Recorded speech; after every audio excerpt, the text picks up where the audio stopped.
Segala puji bagi Allah yang telah menanamkan kecintaan kepada hamba-hambanya untuk menunaikan ibadah haji dan umroh, untuk melipat gandakan pahala mereka dan menghapuskan dosa-dosa mereka. Salawat dan salam kita tujukan kepada baginda Rasulullah Sallallahu Alaihi Wasallam, para keluarganya dan para sahabatnya yang mulia. Sebagaimana Allah telah memberi limpahan rahmat kepada manusia, Allah juga mensyariatkan ibadah haji ke rumahnya yang mulia di hari-hari yang telah ditentukan. Mereka berdatangan dari seluruh penjuru dunia menuju tempat yang paling mulia, dan Allah telah menjadikan ibadah haji sebagai rukun Islam kelima bagi siapa yang mampu melaksanakannya. Demikian pula Allah Subhanahu wa Ta'ala telah mensyariatkan ibadah umroh ke rumahnya yang mulia tanpa ada batasan waktu untuk memudahkan manusia agar mereka sering mendatangi Ka'bah untuk beribadah dan berdoa memohon ampunan dosa. Saudaraku yang sedang mempersiapkan diri menunaikan ibadah haji dan umroh, marilah kita fahami hukum-hukum, syarat, rukun dan wajib haji serta umroh agar kita mendapat pahala kesempurnaan menuju umroh yang makbul dan haji yang mabrur. Hukum umroh menurut Imam Hanafi dan Maliki, hukum umroh adalah sunnah muakkad sekali seumur hidup. Namun, menurut Imam Syafi'i dan Hambali, hukumnya adalah wajib satu kali dalam seumur hidup, kecuali bagi penduduk Mekah. Mereka tidak wajib melaksanakannya. Keutamaan ibadah umroh. Umroh adalah ibadah yang paling utama dan paling tinggi nilai pahalanya, serta paling banyak menghapuskan dosa. Di dalam Al-Quran, Allah Subhanahu wa Ta'ala telah memerintahkan kepada kita untuk menyempurnakan pelaksanaannya. Allah berfirman, "Wa atimul hajja wal umrata lillah," dan sempurnakanlah olehmu ibadah haji dan umroh karena Allah.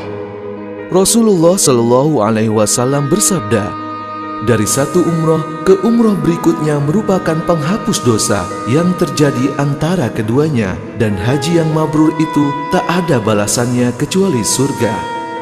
Diriwayatkan dari Abdullah bin Mas'ud, beliau berkata, Rasulullah Shallallahu Alaihi Wasallam bersabda, "Sertakanlah antara haji dan umroh, sesungguhnya keduanya dapat menghilangkan kefakiran dan dosa sebagaimana hilangnya karat dari besi, emas, dan perak." Hadis riwayat At-Tirmizi.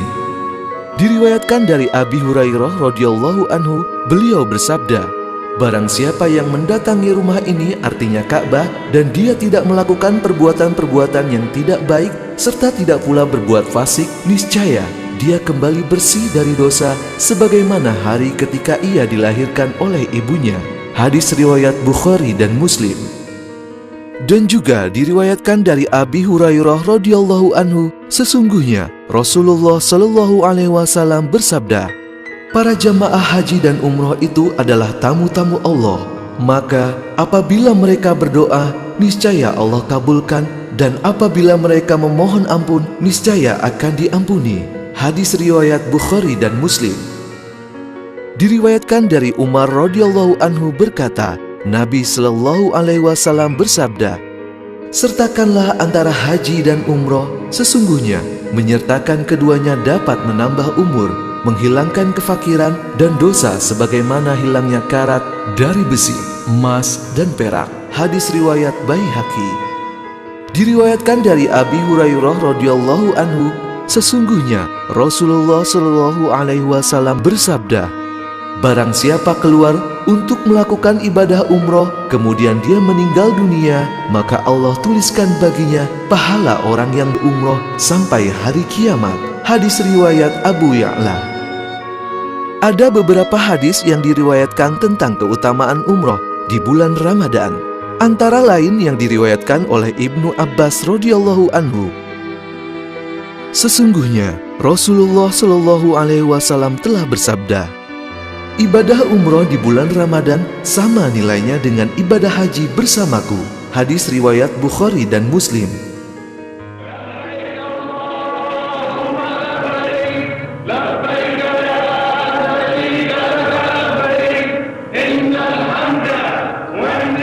Rukun umroh. Kebanyakan para ulama berpendapat bahwa rukun umroh ada 5, yaitu ihram, tawaf di Ka'bah, sa'i antara Bukit Safa dan Marwah, tahallul, dan tertib. Ihram artinya berniat melaksanakan umroh diikuti bertalbiyah. Bagi yang melaksanakan umroh, hendaknya mempersiapkan diri dengan membersihkan diri antara lain menggunting kuku, mandi seperti mandi junub, bersuci, pakai wangi-wangian di badan, kemudian melakukan sholat ihram 2 rakaat. Kain ihram untuk laki-laki terdiri dari 2 helai kain yang tidak berjahit. Utamanya berwarna putih. 1 helai untuk disarungkan dan helai yang lain dipergunakan untuk menutup pundak atau selendang. Adapun pakaian ihram untuk wanita adalah mukena sholat, utamanya berwarna putih dan tidak menutup muka dan tidak menggunakan kaos tangan. Larangan-larangan ihram. Apabila seseorang yang umroh telah berniat umroh, maka wajib baginya menjauhi larangan-larangan ihram yang terbagi dalam 3 macam. Pertama, larangan yang khusus bagi laki-laki, yaitu memakai pakaian yang berjahit atau yang membentuk tubuh, atau sebagian anggota tubuh seperti kaos kaki, menutup kepala dan muka, dan memakai sepatu yang menutup mata kaki.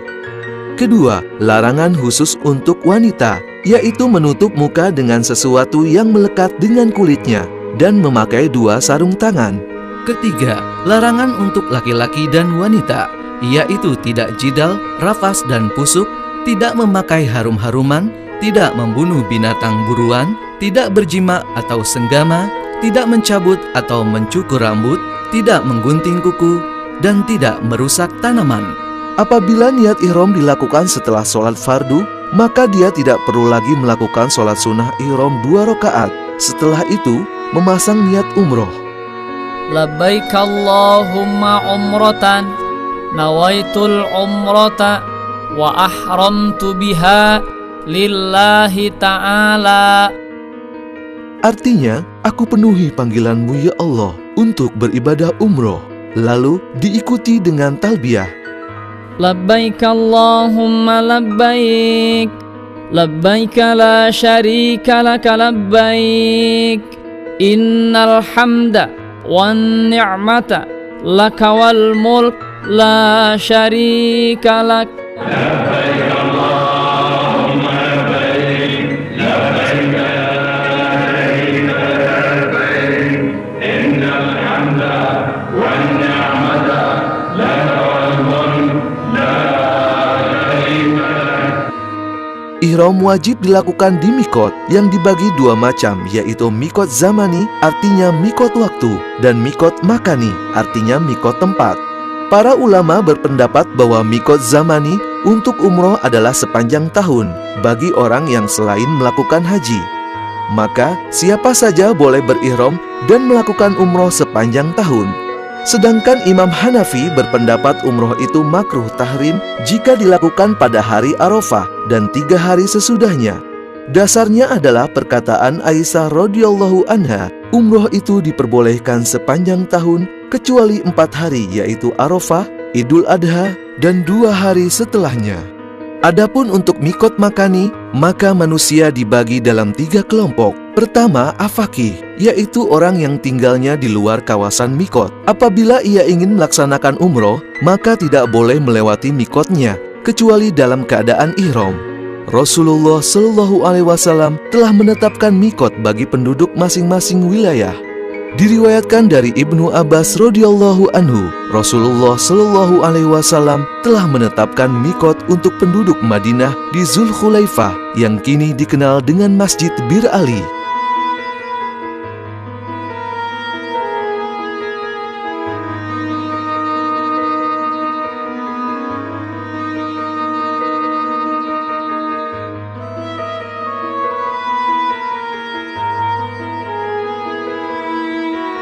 Bagi penduduk Syam di Al-Zulfah yang sekarang berihram di Rabi, penduduk Najd di Kornul Manazil, sedangkan bagi penduduk Yaman adalah di Yalamlam. Kemudian Rasulullah Shallallahu Alaihi Wasallam bersabda, mikot-mikot tersebut adalah bagi masing-masing penduduknya dan juga bagi siapa saja yang melewatinya yang berniat untuk melakukan haji dan umroh. Yang kedua, mikoti, yaitu orang yang tinggalnya di kawasan mikot atau yang searah dengannya atau daerah setelah mikot sampai ke daerah Mekah, tapi masih di luar kawasan Tanah Haram, maka mikot mereka adalah dari mana mereka akan melakukan umroh, dengan dalil sabdanya Rasulullah Shallallahu Alaihi Wasallam, dan barang siapa yang tinggal di kawasan mikot atau setelahnya, maka mikotnya adalah dari mana dia berniat.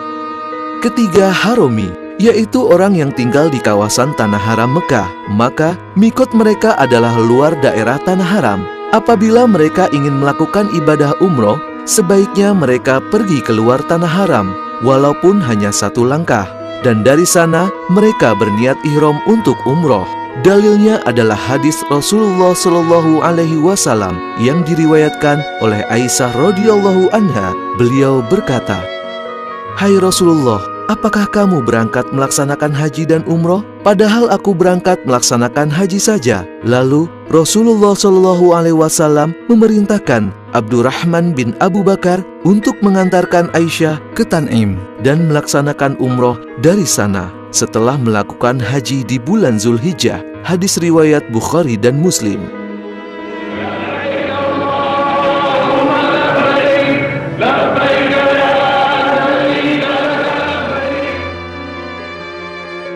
Menurut para ulama, disunahkan perbanyak baca talbiyah, mulai dari niat sampai ketika mau melakukan tawaf.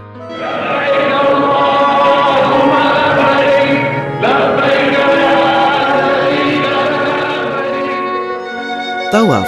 Apabila seseorang yang melakukan umroh telah berada di kota Mekah, maka hendaklah bersegera menuju Masjidil Haram. Dimulai dengan memasuki Masjidil Haram dari pintu mana saja dan berdoa masuk masjid. Setelah itu, masuklah menuju areal tawaf. Ketika melihat Ka'bah, maka berdoalah. Areal tawaf di Masjidil Haram berupa halaman luas dengan lantai batu marmer yang di tengahnya berdiri Ka'bah Baitullah, Makom Ibrahim di depan pintu Ka'bah, dan Hijr Ismail berupa bangunan tembok setinggi 1,5 meter berbentuk setengah lingkaran. Untuk memulai tawaf, berdirilah dengan posisi sudut Hajar Aswad di sebelah kiri kita dan neon hijau yang ada di atas masjid di sebelah kanan kita. Karena saat ini garis batas untuk memulai tawaf yang berupa marmer berwarna coklat telah dihilangkan untuk menghindari berdesakan. Jangan lupa untuk membuka bahu kanan kita atau ittiba. Disunahkan sebelum memulai tawaf untuk mencium Hajar Aswad.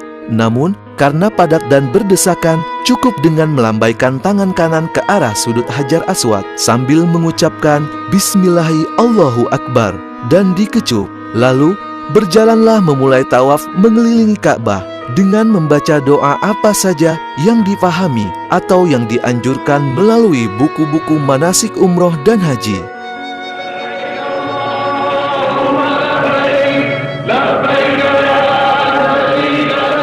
Ketika mencapai rukun Yamani, yaitu sudut sebelum sudut Hajar Aswad, berikan isyarat dengan melambaikan tangan kanan dan ucapkan Bismillahi Allahu Akbar tanpa dikecup. Dilanjutkan dengan doa, Rabbana atina fid dunya hasanah wa fil akhirati hasanah wa qina adzabannar.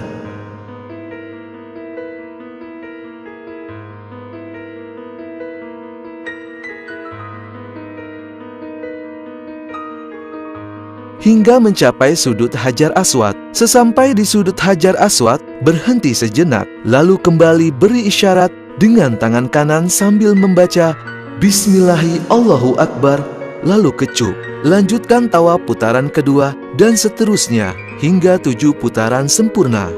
Jika di tengah perjalanan tawaf kita batal wudu, maka berhentilah dan ingat di putaran berapa kita terakhir tawaf. Maka berwudulah dan lanjutkan kembali tawaf di mana tempat terakhir kita batal wudu untuk menyempurnakan 7 putaran.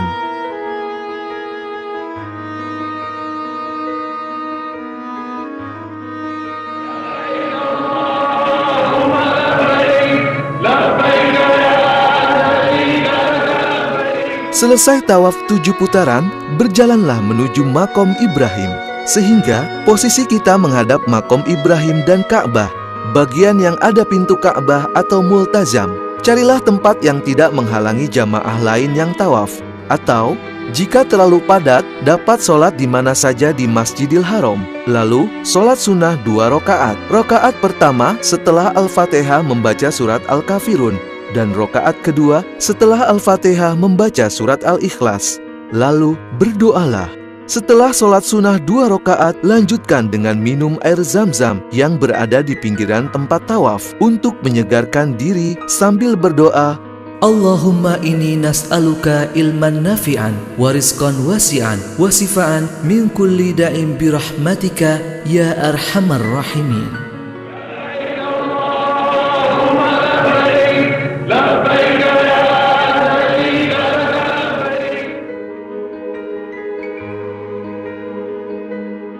Sa'i. Berjalanlah menuju Bukit Sofa untuk memulai sa'i. Ketika naik ke Bukit Sofa, baca doa, Bismillahirrahmanirrahim. Abda'u bima bada'allahu bih wa rasuluh. Inna as-safa wal marwata min sya'airillah. Faman hajjal baita aw i'tamara fala junaha alaih an yattawafa bihima wa man tatawwa'a khaira fa innallaha syakirun alim. Setelah berada di Bukit Sofa, menghadaplah ke Ka'bah dan berdoa.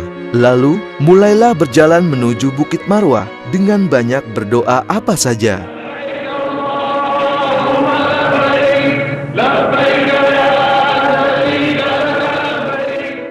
Ketika tiba di antara 2 lampu atau pilar hijau, maka berlari kecil sambil membaca doa. Rabbighfir warham wa'fu wa takarram wa tajawaz amma ta'lamu innaka ta'lamu ma la na'lam innaka antallahul a'azzul akram. Bagi wanita cukup berjalan cepat saja.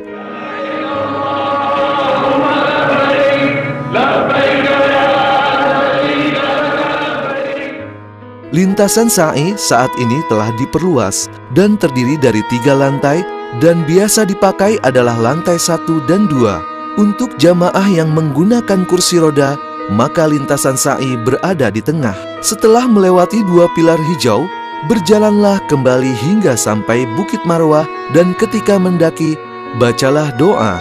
Inna as-safa wal marwata min sya'airillah. Faman hajjal baita aw i'tamara fala junaha alaih an yattawafa bihima wa man tatawwa'a khairan fa innallaha syakirun alim. Ketika di atas Bukit Marwah, bacalah tuntunan doa yang ada atau doa yang lain yang dipahami.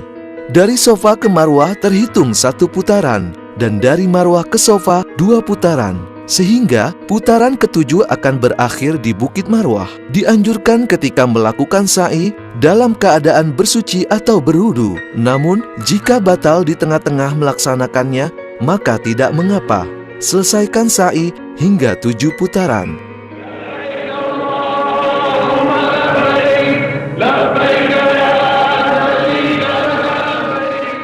Tahallul. Selesai melakukan sa'i 7 putaran, maka rangkaian ibadah umroh diakhiri dengan tahallul, ditandai dengan menggunting rambut, minimal 3 helai bagi laki-laki dan 1 ruas jari bagi wanita. Dan Rasulullah Shallallahu Alaihi Wasallam memerintahkan digundul bagi laki-laki.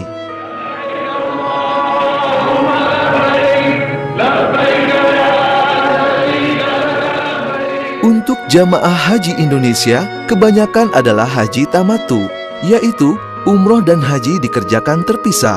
Umrohnya menjadi wajib dan ketika telah selesai mengerjakan umroh, maka menunggu sampai tanggal 8 Zulhijjah untuk kembali berihram dengan niat haji.